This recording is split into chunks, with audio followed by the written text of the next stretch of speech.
Good morning all of you. Today we will discuss about time series analysis.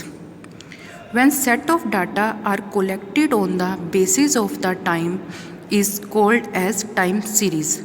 In business or economy, data are collected according to time. For example, export import, profit, net income and other hand population are collected on the basis of time. Data अगर time के according ही collect किए जाते हैं तभी important होते हैं. There is the very important role in the time. Time के अकॉर्डिंग ही डाटा को कलेक्ट किया जाता है और उसके बाद उसको इंटरप्रेट किया जाता है. When data are observed on the basis of time is known as the time series.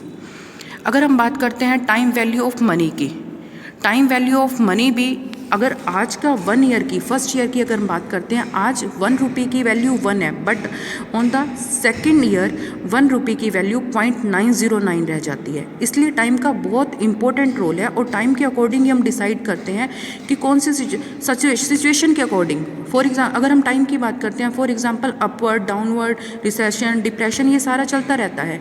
According to situation ही टाइम के अकॉर्डिंग जो डाटा कलेक्ट किए जाते हैं उनको ऑब्जर्व किया जाता है कि उनका क्या ट्रेंड चल रहा है. टाइम सीरीज में दो चीज़ों को कैलकुलेट किया जाता है, एक्चुअल वैल्यू और ट्रेंड वैल्यू. एक्चुअल वैल्यू जो हमारे पास डाटा होंगे उसकी एक्चुअल वैल्यू कैलकुलेट की जाएगी, देन ट्रेंड वैल्यू क्या होगी, उसकी ट्रेंड वैल्यू को कैलकुलेट किया जाएगा.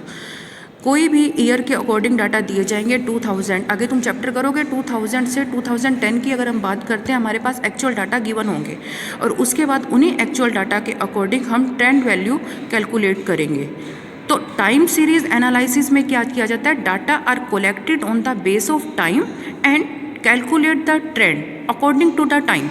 टाइम के अकॉर्डिंग पहले डाटा कलेक्ट किया जाएगा, फिर उसी टाइम के अकॉर्डिंग हम अब उसका क्या ट्रेंड चल रहा है उसको कैलकुलेट करेंगे. This is called the time series analysis. Time series के अकॉर्डिंग डाटा कलेक्ट करो और फिर उसको एनालाइज करो और ट्रेंड वैल्यू कैलकुलेट करो. This is the time series analysis. Second topic is the component of the time series analysis. Time series analysis में हम ट्रेंड को कैलकुलेट करेंगे. Component means trend. ट्रेंड कौन कौन से चल रहे हैं. First is the secular trend. Secular trend is denoted by T. When tendency of data to grow or decline over a long period of time is called the secular trend. अगर हम long time period में देखते हैं कि हमारी tendency क्या चल रही है, डाटा ग्रो कर रहा है या डिक्लाइन कर रहा है, या हम कोई भी फॉर एग्जांपल प्रॉफिट की बात करते हैं, इनकम की बात करते हैं, एक्सपोर्ट इंपोर्ट से रिलेटेड डाटा की बात करते हैं, तो लॉन्ग टाइम पीरियड के लिए देखते हैं. Long time period means for 5 years और more than 5 years, 10 year. Okay, then long time period के लिए हम टेंडेंसी को कैलकुलेट करते हैं. This is the secular trend. Secular trend there are 2 types. First is the linear trend and second is the probabilistic trend. Linear trend when data are collected for a long time period and there is the straight line trend. अब जो हमारा trend चल रहा है एक straight line में चल रहा है. ट्रेंड स्ट्रेट लाइन में ट्रेंड बन रहा है. फॉर एग्जांपल हम डाटा कलेक्ट करते हैं और उस डाटा को जब ग्राफ पर रिप्रेजेंट करते हैं तो हमारी एक स्ट्रेट लाइन, चाहे वो अपवर्ड की बात करें या डाउनवर्ड की बात करें, एक स्ट्रेट लाइन में हमारा डाटा ग्रो कर रहा है या डिक्लाइन कर रहा है और for a long time period के लिए चल रहा है. मतलब linear trend is the straight line trend, एक स्ट्रेट लाइन बनती है. Second is the probabilistic trend. Probabilistic trend में क्या होता है, जो भी ट्रेंड चलता है वो फ्लो करता है, फ्लक्चुएशंस आती हैं यहाँ upward downward. There is no straight line, कोई स्ट्रेट लाइन नहीं बनती ट्रेंड की. लॉन्ग टाइम पीरियड में चाहे वो ग्रो कर रहा है या डिक्लाइन कर रहा है, बट उसमें मूवमेंट आती है, फ्लक्चुएशंस आती हैं. और लीनियर ट्रेंड में एक स्ट्रेट लाइन ड्रॉ होती है और प्रोबेबिलिक ट्रेंड में हमारे कर्व ड्रॉ होते हैं, कर्व बनते हैं ग्राफ पर. Second is the seasonal variation. Seasonal variation is denoted by S. S से डिनोट करते हैं. Seasonal variation also known a periodic variation. When periodic variation in time series calculate with in a period of 12 month और 1 year. 1 साल के या 12 मतलब short time period के लिए हम पीरियोडिक वेरिएशन देखते हैं तो हम उसको सीजनल वेरिएशन कहते हैं. सीजन के अकॉर्डिंग, जैसे हम समर विंटर की बात करते हैं, वहाँ पर एक स्पेसिफिक प्रोडक्ट की सेल कम भी होती है, ज़्यादा भी होती है, तो एक स्पेसिफिक सीजन में एक स्पेसिफिक पीरियड में क्या ट्रेंड चल रहा है, क्या फ्लक्चुएशंस आ रही हैं, वो हमारा 12 मंथ 1 ईयर के हिसाब से होता है. ठीक है, this is the seasonal variation. Third is the cyclical variation. Cyclical variation is also called the business cycle variation. Cyclic variation denoted by C. Cyclic variation जो होते हैं वो आते हैं बिजनेस साइकिल में वेरिएशन की वजह से। लॉन्ग टर्म पीरियड के लिए होते हैं, 2 ईयर टू 10 ईयर इनका टाइम होता है। ये बिजनेस के जो 4 फेस होते हैं, 4 phases of cyclic variation is the prosperity, recession, depression और रिकवरी। प्रॉस्पेरिटी वो टाइम होता है जब हमारा बिजनेस ग्रोथ कर रहा होता है, ग्रोथ के टाइम पर होता है, उनकी सेल भी अच्छी होती है, प्रॉफिट भी अच्छा होता है, प्रॉस्पेरिटी होती है। सेकंड इज़ द रिसेशन, यहाँ पर वो पूरी तेज़ी पे होता है और एक मैच्योरिटी पीरियड को अचीव कर लेता है, दिस इज़ द रिसेशन, काफ़ी तेज़ी होती है। Third is the depression. Depression वो पीरियड होता है जब बिजनेस डिक्लाइन करना शुरू कर देता है, अब उसकी सेल भी कम होने लग जाती है और प्रॉफिट भी कम होने लग जाता है। And fourth is the recovery period. Recovery period में दोबारा से वो अपनी पुरानी सेल को और प्रॉफिट को अर्न करने की कोशिश करता है। Then there is the 4 phases of cyclical variation. Cyclical variation is related to the business cycle, okay. And fourth is the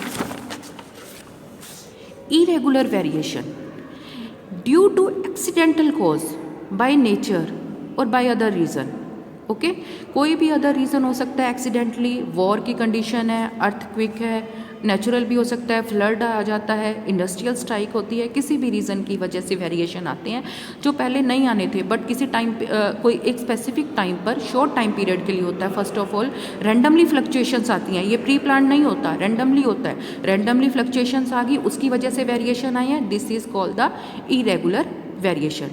these are the 4 types of the variation for component of the time series, for trend of the time series, okay. Next topic is the method of the measuring trend. This is the main topic of the time series analysis.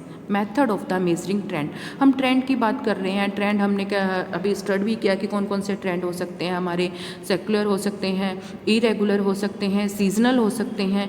तो जो भी हमारे trend हैं उनको हम calculate कैसे करेंगे, हमें पता कैसे चलेगा कि कौन से ट्रेंड हैं।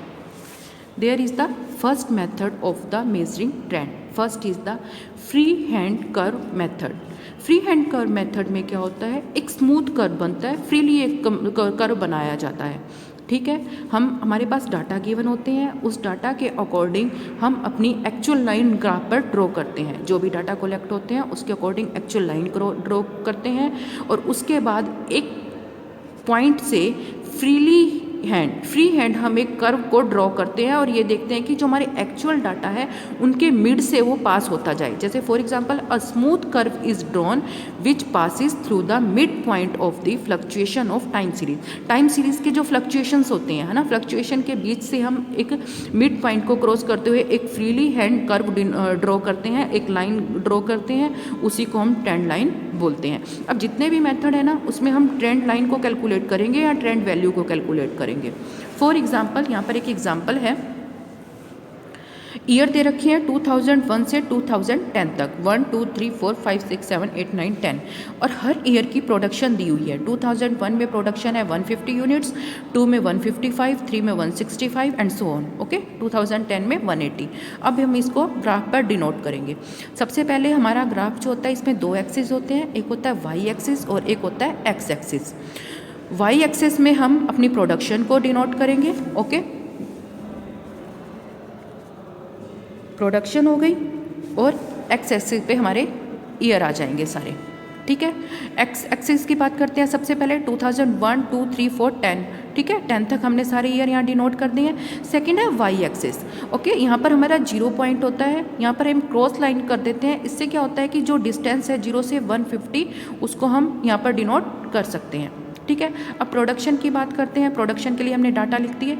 अब हम जो हमारे पास एक्चुअल डाटा प्रोडक्शन की है उसके अकॉर्डिंग एक ग्राफ पर लाइन बनाएंगे या कर्व बनाएंगे, ठीक है। सबसे पहले 2000 में 1 में हमारी प्रोडक्शन आ रही है 150, तो एक पॉइंट हो गया 150 पे। सेकंड वो कह रहा है 2002 में 155, 2 में 155, ये हमारा यहाँ पर आ जाएगा, ओके। 3 में 165, 3 में हम करते हैं 165, 4 में 152, 4 में 152 यहाँ आ जाएगा। 2005 में 174, 174 हमारा चला जाएगा, इधर डिनोट कर देंगे। ओके, देन 2006 में 150, 2006 में 150 हमारा नीचे की तरफ है, तो इसको हम यहाँ डिनोट कर देंगे। 2007 में हमारा हो जाएगा 174, 2007 में 174 हमारा इधर आ गया, इसके नीचे थोड़ा सा, ये इधर से 174।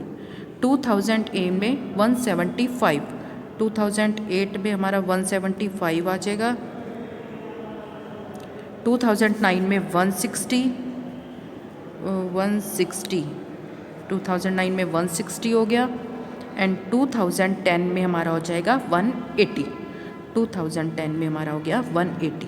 अब हमारे पास सारी डॉट हमने लगा ले हैं, उसके बाद इसका एक कर्व डिनोट कर देंगे। सबसे पहले 2001 यहाँ से चला, 2002, 2002 से 2003, 2004, 2005 एंड 6, 7, 8,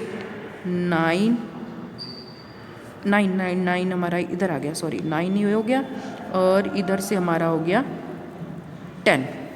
ये हमारा एक कर्व बन गया। फ्लक्चुएशन जो भी आई हैं ईयर अकॉर्डिंग हमने प्रोडक्शन देखी, और ये एक स्ट्रेट लाइन नहीं बनी है। दिस इज़ द प्रोबेबिलिक कर्व, हमारा एक प्रोबेबिलिक कर्व बन गया है। इसमें सारे फ्लक्चुएशंस के अकॉर्डिंग ये 2001 का हो गया, 2 का हो गया, 3, 4, 5, 6, 7, 8, 9, 10। ठीक है, इसके बाद हम यहाँ से एक लाइन ड्रॉ करेंगे 2001 से 2010 तक, फ्रीली हैंड करेंगे, कोई हमारे पास डाटा गिवन नहीं है। हमने एक लाइन ड्रॉ करनी है। वो लाइन हमारी जितने भी हमारे ये कर्व है या जो हमारे पॉइंट्स हैं, इन सब के बीच में से मिडल पॉइंट में से होकर निकलेगी, मिड पॉइंट से होकर जाएगी, तो वो हमारी हो जाएगी फ्री हैंड कर्व। इसमें ये देखो, इसका मिड पॉइंट जैसे हम यहाँ से लेंगे एक लाइन, ठीक है, यहाँ से ऐसे जाते हुए ये लाइन हमारी एक स्ट्रेट लाइन जाएगी और ऐसे क्रॉस करके ये हमारी होगी, ये वाली होगी हमारी actual line. Then this is the trend line. Okay बेटा, इसमें कुछ नहीं है, खाली हमारे पास डाटा कलेक्ट होंगे। डाटा को हम ईयर दिया होगा और उसके साथ प्रोडक्शन, सेल कुछ भी दिया हो सकता है, उसको हम ग्राफ पर रिप्रेजेंट करेंगे। पहले हमारे कर्व बनेंगे या स्ट्रेट लाइन, कुछ भी हो सकता है, ठीक है। उसके बाद एक लाइन ड्रॉ की जाएगी जो सारी उसके बीच में से होकर जाएगी, जो हमारे कर्व होंगे उनके बीच में से होकर जाएगी, तो ये हमारी हो जाती है ट्रेंड लाइन।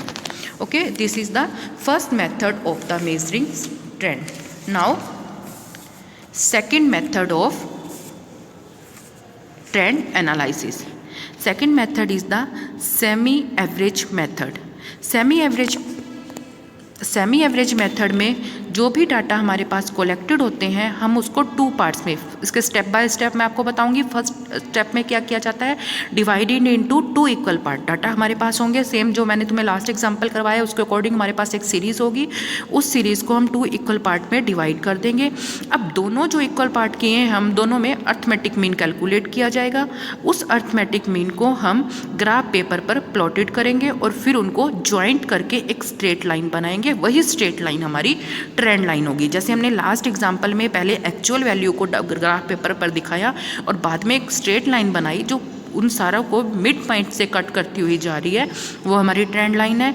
इसमें हम अर्थमेटिक मीन को कैलकुलेट करके, कोई फ्री हैंड नहीं होगा, इसमें अर्थमेटिक कैलकुलेट किया जाएगा, अर्थमेटिक मीन, और अर्थमेटिक मीन का जो 2 पॉइंट्स होंगे हमारे पास दोनों इक्वल पार्ट के, उसको ज्वाइंट कर दिया जाएगा। वो जो स्ट्रेट लाइन होगी वो ट्रेंड लाइन होगी। अब एग्जाम्पल से आप इसको क्लियर करते हैं।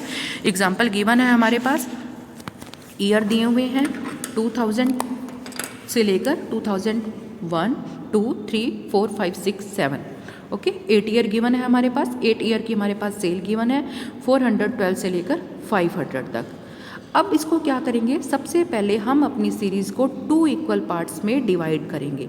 4 पार्ट एक साइड आगे, 4 पार्ट एक साइड आगे। अब दोनों इक्वल पार्ट हैं, इन दोनों का सेमी टोटल किया जाएगा, यानी कि जो 4 ऊपर वाले हो गए ना हमारे पास ईयर, 4 ईयर का टोटल हमारे पास आ गया 1748। अब जो लास्ट के 4 ईयर है इनका टोटल आ गया 1942।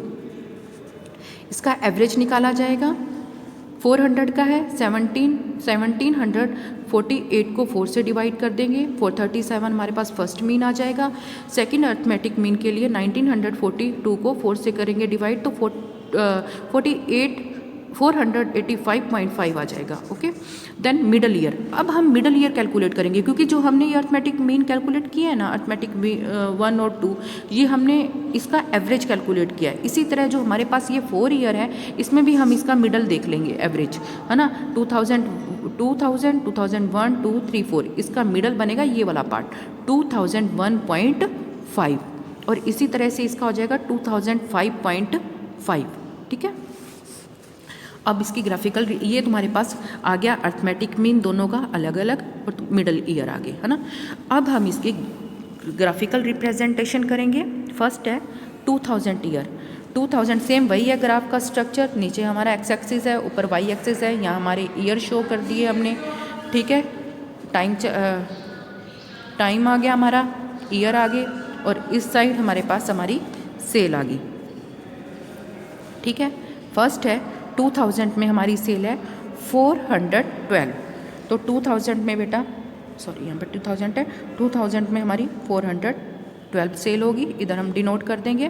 देन 2001 में है 438, 2001 में 438, ये हमारी इधर आ जाएगी। 2002 में 444, 2 में 444 आ जाएगा हमारा यहाँ पर। ठीक है, मिड पॉइंट तो हमारा 450 हो गया ना, तो यहाँ पर हमारा 444 आ गया। और 2003 में 454, ये हमारा 450 से थोड़ा सा ऊपर 454 आ गया।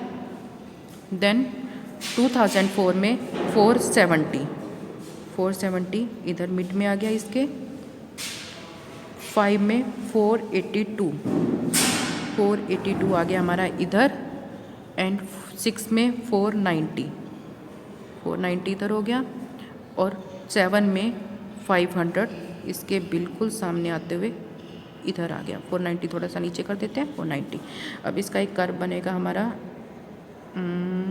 इस तरह से लाइन होती हुई क्रॉस होएगी, और ये हमारे पास आ जाएगी हमारी एक्चुअल लाइन। अब हमें कैलकुलेट करनी है ट्रेंड लाइन। ट्रेंड लाइन के क्या किया जाएगा, जो दोनों हमारे पास मिडल ईयर कैलकुलेट किया ऊपर हमने 2001.5, 2005.5। 2001.5 में हम मीन कैलकुलेट करेंगे, फर्स्ट मीन 437, 2001.5 हमारा इधर आएगा। इसमें हमारा 437 कैलकुलेट करेंगे, 437 इधर आ गया, सॉरी 2001.5 से 437, एंड 2005.5 में हमारा हो जाएगा 485.5, 2005.5 इधर 2005.5 में हमारा हो गया कैलकुलेट वैल्यू हमारी मीन की, सेकंड मीन की वैल्यू थी 485.5, ऑलमोस्ट इधर आ जाएगा, ये हमारा इधर आ गया है ना, 2005.5 के बीच में इधर आ गया। अब ये जो दो लाइन है इस तरह से इसको क्रॉस करते हुए ये आ गई, ये हमारी हो जाएगी बेटा ट्रेंड लाइन। ओके, एक हमारी एक्चुअल लाइन होगी, एक हमारी ट्रेंड लाइन होगी। बेसिकली हमने ट्रेंड लाइन ही कैलकुलेट करते हैं एक्चुअल लाइन के बेस के ऊपर। ठीक है, समझ आ गया। ये सेमी एवरेज मेथड है। सेमी एवरेज मेथड में हमने 2 पार्ट में अपनी सीरीज़ को डिवाइड कर दिया है, सेमी टोटल निकाला है, एवरेज निकाला है, 2 मीन आगे, उन दोनों मीन को हमने अपने ग्राफ पर रिप्रेजेंट कर दिया है। This is the second method of the time series analysis. Now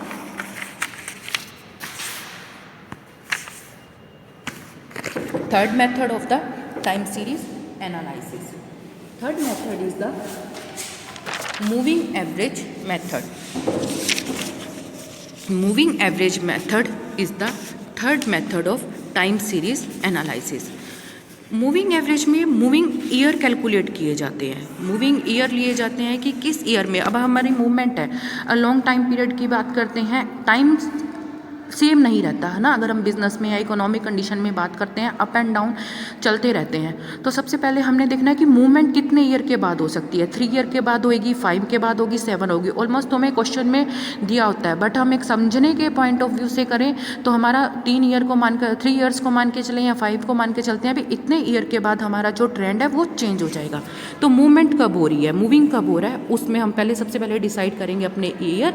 अब जो मूविंग ईयर किया है उसको कैलकुलेट करके मूविंग ईयर को टोटल कैलकुलेट करेंगे। फॉर एग्जांपल हमने मूविंग ईयर 3 ले लिए, मूविंग ईयर एवरेज की 3 ईयर में हमारा ट्रेंड चेंज हो जाता है। तो जो 3-3 साल हैं उनको हम ऐड करते जाएंगे, टोटल करते जाएंगे और उसके बाद इन तीनों ईयर्स का मीन निकालते जाएंगे। एग्जाम्पल से क्लियर होगा ये सारा कुछ। एग्जाम्पल स्टडी करते हैं अपन। First of all year given है हमारे पास 2001 से लेकर 2007 तक, 1 2 3 4 5 6 7। देन प्रोडक्शन 412 430 एंड 490 तक। अब क्या करेंगे इसको, सबसे पहले हम मूविंग ईयर, जैसे फर्स्ट मैंने तुम्हें कहा है, फर्स्ट हमारा पॉइंट है first decide the moving year average. Moving year average को कैलकुलेट किया जाएगा और यहाँ पर मूविंग ईयर एवरेज लेकर हम चल रहे हैं 3 ईयर्स, है ना। 3 ईयर्स को moving year average, moving year average हम 3 ईयर की बात कर रहे हैं। तो अब इसमें कैसे करेंगे, सबसे पहले प्रोडक्शन लेंगे हम 3 साल की, फर्स्ट 3 ईयर्स की प्रोडक्शन को लेंगे। फर्स्ट 3 ईयर्स की प्रोडक्शन यानी कि 1 2 और 3, 2001 2002 और 2003, इन तीनों ईयर की प्रोडक्शन लेकर इनको ऐड कर देंगे। तीनों को ऐड करके हमारे पास इसका सबमिशन आ जाएगा 1296। जो हमारा फर्स्ट ईयर है उसके आगे हम ब्लैंक छोड़ देंगे, कुछ भी नहीं लिखेंगे, ठीक है, क्योंकि हमने ये 3 ईयर को लिया है। तो जो बीच वाला ईयर होता है उसी के सामने हम वो टोटल की वैल्यू को मेंशन करते हैं। 3 ईयर लिए 412 438 446, इन तीनों ईयर का टोटल किया, इनका टोटल आया 1296। जो तीनों ईयर का टोटल है, जो बीच वाला ईयर होता है, फर्स्ट ईयर को हम डैश कर देते हैं, छोड़ देते हैं, जो बीच वाला ईयर है उसके सामने हम उसका टोटल लिखते हैं। इसी तरह नेक्स्ट 3 ईयर्स 2002 से लेकर 2004, ठीक है, इन तीनों को ऐड करेंगे और इनका जो सबमिशन आएगा 1338, उसको हम 446 के सामने डिनोट करेंगे। इसी तरह 446 454 470 और इसका जो टोटल है वो हमारा 454 के आगे आ जाएगा, 454 70 और 83 470 के आगे आ गया, 470 83 और 490 इसका 483 के और लास्ट ईयर के आगे भी डैश आ जाएगा। फर्स्ट ईयर के आगे आ गया, लास्ट ईयर के आ गया, बीच में हम जो मिडल ईयर होगा उसके सामने ऐड करते जाएंगे। ये हमारा निकलेगा 3 ईयर मूविंग टोटल, क्योंकि हमने जो ईयर लिए हैं एवरेज ईयर मूविंग ईयर लिए हैं वो हमने 3 लिए हैं, तो 3 ईयर का टोटल, ये 5 भी हो सकते हैं 7 भी हो सकते हैं, ठीक है। देन 3 ईयर मूविंग एवरेज, अब हमने 3 ईयर मूविंग टोटल निकाल लिया, 3 ईयर मूविंग एवरेज निकालेंगे। कितने, 1296 कितने ईयर का टोटल है, 3 ईयर्स का। तो 1296 को हमने 3 से डिवाइड कर दिया, 432 आया, 1338 भी 3 का था, इसको भी 3 से डिवाइड करके 496 निकाला, 1370 को 3 से डिवाइड करके 457 और 1407 को 3 से डिवाइड करके 469 और ये हमारा हो जाएगा 1443 है, ये 1443 को 3 से डिवाइड करके 481, ये हमारा आ जाएगा 3 ईयर मूविंग एवरेज। अब इसको हम, ये हमारी जो है ये आ रही है ट्रेंड वैल्यू, और इस ट्रेंड वैल्यू को जब हम ग्राफ पर रिप्रेजेंट, जैसे हमने लास्ट किया था सेम वही रहेगा, एक्स एक्सिस वाई एक्सिस 2 होंगे, एक्स एक्सिस पे हम अपने ईयर को शो करेंगे, वाई एक्सिस पे हम अपनी प्रोडक्शन को शो करेंगे, एक हमारी एक्चुअल डाटा की लाइन बनेगी जिसको हम एक्चुअल लाइन बोलेंगे, और एक हमारी जो ये ट्रेंड वैल्यू हमने कैलकुलेट की है इस ट्रेंड वैल्यू की लाइन बनेगी, वो हमारी होगी। ऐसे हम सेकंड में अगर हम बात करते हैं सेकंड की, सेकंड मेथड जो हम कर चुके हैं, सेकंड मेथड में भी जो हमारी ये मिडल ईयर की वैल्यूज़ आई है ना, 400, ये हमने सेमी एवरेज निकाला है, ये हमारी ट्रेंड वैल्यू है 437 और 485.5, है ना, ये हमारा क्या है ट्रेंड वैल्यू। इसी तरह थर्ड में भी हमने ट्रेंड वैल्यू कैलकुलेट कर ली, और जब हम इस ट्रेंड वैल्यू को ग्राफ पर रिप्रेजेंट करेंगे तो हमारी ट्रेंड लाइन बन जाएगी। नेक्स्ट मेथड है last method and fourth method and most important method least square method. ये सबसे पहली बात बेटा best method in the time series है और मैथमेटिकल मेथड है लीस्ट स्क्वायर मेथड का। ये जैसे तुमने लास्ट चैप्टर किया था रिग्रेशन एनालिसिस का, रिग्रेशन एनालिसिस में इक्वेशंस बनाई थी, सेम यही होगा इस मेथड में भी हमारी इक्वेशन बनाई जाएगी। इक्वेशन के अकॉर्डिंग हम डाटा कैलकुलेट करेंगे और फिर उसको ग्राफ पर रिप्रेजेंट करेंगे। बेस्ट मेथड है ये, ठीक है। फर्स्ट है डायरेक्ट मेथड, दो टाइप का होता है लीस्ट स्क्वायर मेथड, एक direct method and second is the shortcut method. First है डायरेक्ट मेथड। डायरेक्ट मेथड में क्या किया जाता है, first year from given year, जो हमारे पास डाटा कलेक्ट होंगे ना जिस ईयर से, उससे पहले वाले ईयर की बात कर रहे हैं। जैसे फॉर एग्जांपल 2001 से हमारे पास डाटा गिवन है, तो जो 2002 होगा वो हमारा फर्स्ट ईयर माना जाएगा।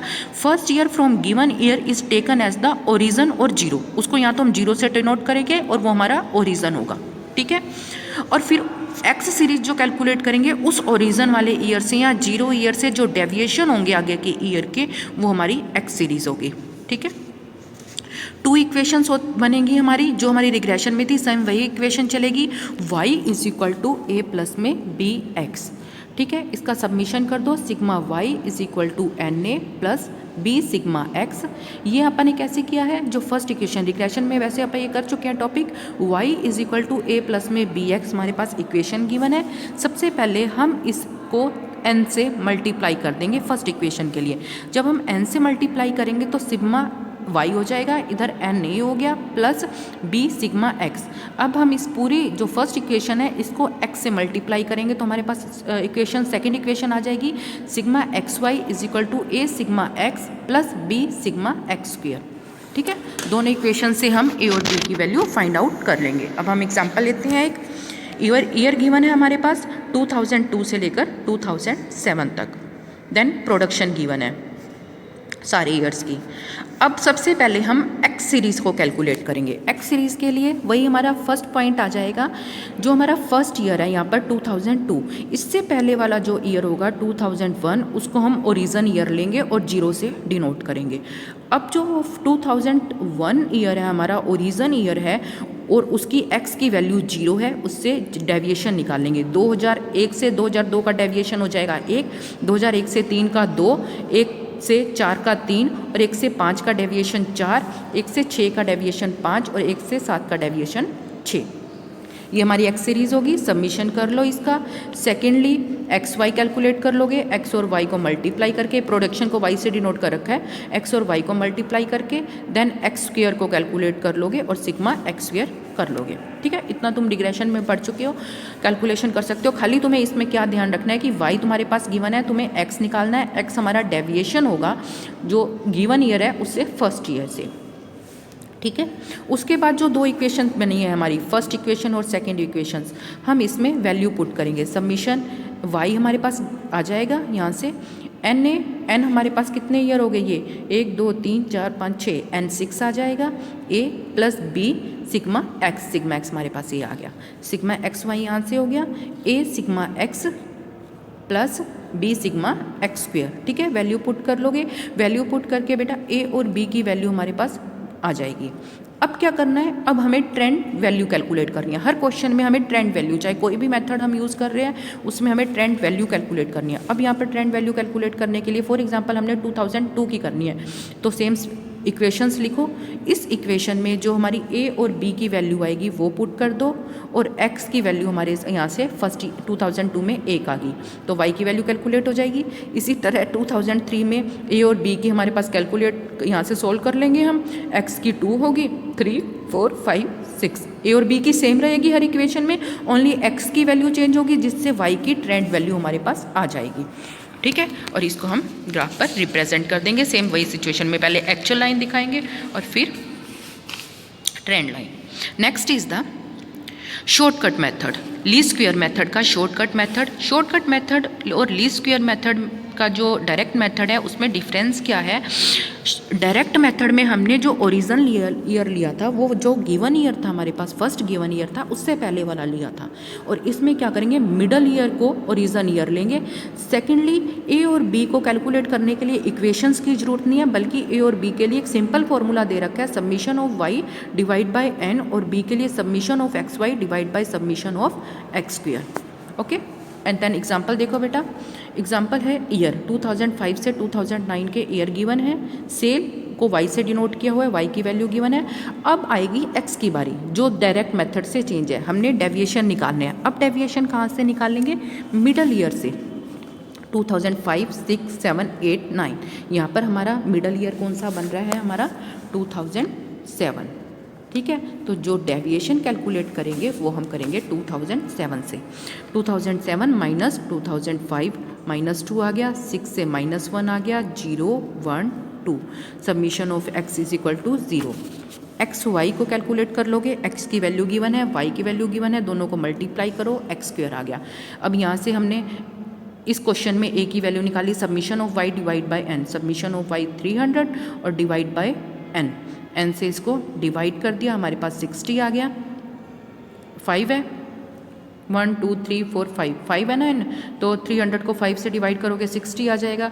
इसी तरह submission of X Y divide by submission of x², हमारे पास 5 आ गया। हमारे पास ये इक्वेशन है, इक्वेशन में वैल्यू पुट कर दो, a की वैल्यू पुट कर दोगे, b की वैल्यू पुट कर दोगे, x की वैल्यू ईयर वाइज पुट कर दोगे, हमारे पास y की ट्रेंड वैल्यू आ जाएगी। ठीक है, ये था तुम्हारा शॉर्टकट मेथड। अब बेटा ये हमारे टाइम सीरीज एनालिसिस में अपन ने सबसे पहले मीनिंग किया। टाइम सीरीज एनालिसिस का मीनिंग क्या है कि जब हम डाटा को टाइम के अकॉर्डिंग, एक टाइम बेस के अकॉर्डिंग, चाहे वो 15 डेज का ले, ईयर का ले, मंथ का ले, सो ऑन, कुछ भी ले सकते हैं, उसके अकॉर्डिंग डाटा कलेक्ट करके एनालाइज करते हैं तो टाइम सीरीज एनालाइज आता है। एनालाइज में हम उसकी ट्रेंड वैल्यू और ट्रेंड लाइन, दो चीज़ें, ट्रेंड वैल्यू जब हम मैथमेटिकल कैलकुलेशन करके वैल्यू निकालते हैं और ट्रेंड लाइन जब ग्राफ पर उसको शो किया जाता है। उसके बाद अपन ने किए थे इसके 4 component. First component secular trend, second is the seasonal variation, third is the cyclical variation, and fourth is the irregular variation. Next method is the next topic is the method of measuring trend. First है free and curve method, जिसमें हम freely curve method, उसको बस एक line को curve करते हैं freely, जो हमारे कर्व गिवन होते हैं एक्चुअल डाटा के बेस पर, उनको बीच में से कट कर दिया। सेकेंड मेथड है, इसमें हमारा